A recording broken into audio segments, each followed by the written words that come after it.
Hello friends, इस video में हम लोग मई 2021 की विज़न आईएएस की मैगज़ीन का पहला टॉपिक पॉलिटी एंड गवर्नेंस में ट्राइब्यूनल्स, ये टॉपिक जो है इसको आज हम पूरा कंप्लीट करेंगे। ये न्यूज़ में क्यों था, सबसे पहले तो ये जानेंगे।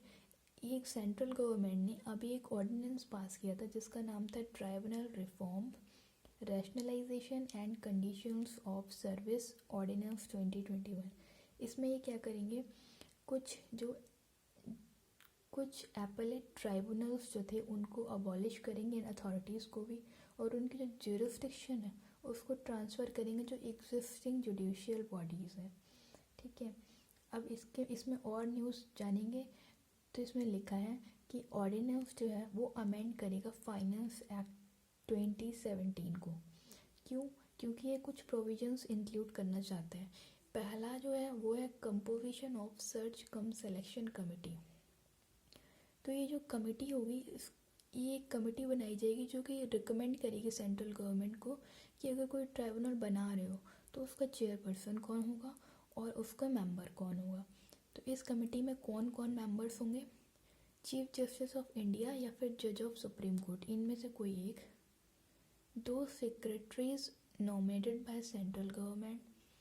सेक्रेटरी ऑफ मिनिस्ट्री, मतलब जिस मिनिस्ट्री के अंडर में जो बनेगी ना ट्राइब्यूनल्स, उसके सेक्रेटरी भी इसके मेंबर होंगे, लेकिन उनके पास वोटिंग राइट नहीं होगा। सिटिंग और आउटगोइंग चेयरपर्सन, या फिर रिटायर्ड जज ऑफ सुप्रीम कोर्ट, या फिर retired chief justice of high court. And second provision ये ऐड कर रहे हैं टर्म ऑफ ऑफिस का। तो जो चेयरपर्सन होगा उसका टर्म जो है वो या तो 4 इयर्स होगा या फिर 17 years, which ever is earlier. Okay, और मेंबर्स जो हैं उनका टर्म या तो 4 ईयर होगा और या फिर एज जो है वो 67 ईयर तक उनका दिया है। तो विच एवर इज़ अर्लियर, इसमें भी कंडीशन लगेगी। और एक इन्होंने कंडीशन ये दी है कि मिनिमम एज जो है वो 50 से ज़्यादा होनी चाहिए, 50 से कम वालों को ये मेंबर नहीं बनाएंगे। अब जब पूरा चैप्टर ट्राइब्यूनल्स के बारे में पढ़ ही रहे हैं तो फिर इसमें साइड में दिया हुआ है कि ट्राइब्यूनल्स होता क्या है, पहले ये तो देख लें। वैसे तो इसका पूरा टॉपिक लक्ष्मीकांत में दिया हुआ है, आपने पढ़ा भी होगा, बट यहाँ पे जो दिया गया है वो मैं बता देती हूँ। इसको ट्राइब्यूनल्स जो है ये पहले कॉन्स्टिट्यूशन में मेंशन नहीं था, बट ये 42nd कॉन्स्टिट्यूशनल अमेंडमेंट 1976 में ऐड किया गया ऑन द रिकमेंडेशन ऑफ स्वर्ण सिंह कमेटी। ये वही कमेटी है जिन्होंने फंडामेंटल ड्यूटीज़ की भी रिकमेंडेशन दी थी, और फिर 42nd अमेंडमेंट से ही फंडामेंटल ड्यूटीज़ भी 51A आर्टिकल में जोड़ी गई थी। इसको पार्ट 14A में रखा गया है और आर्टिकल 323A एंड 323B में इसको जोड़ा गया है।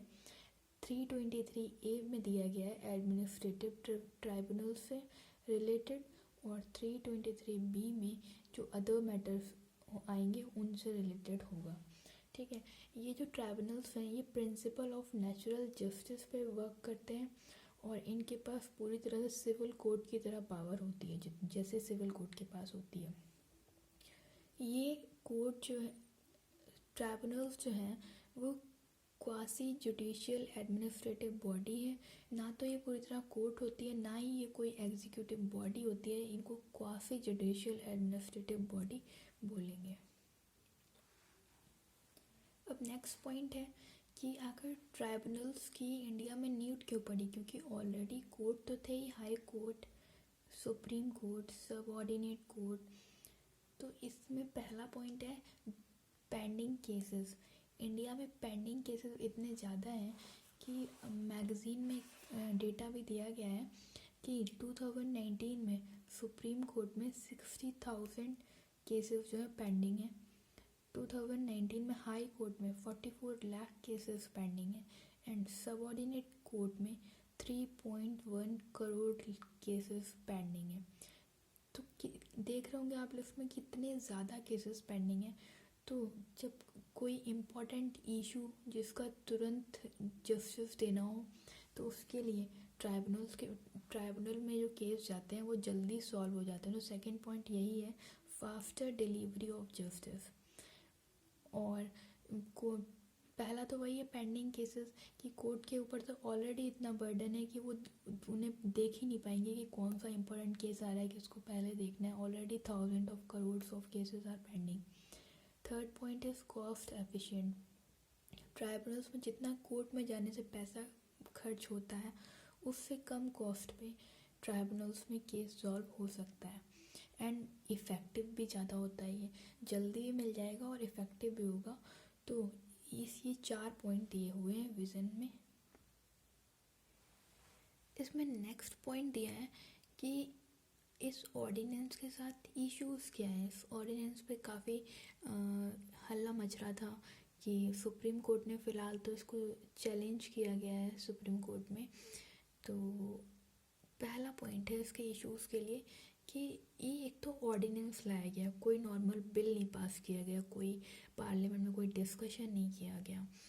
तो और no consultation with stakeholder, मतलब जो इससे जुड़े हुए लोग हैं उनसे किसी से कंसल्ट नहीं किया गया।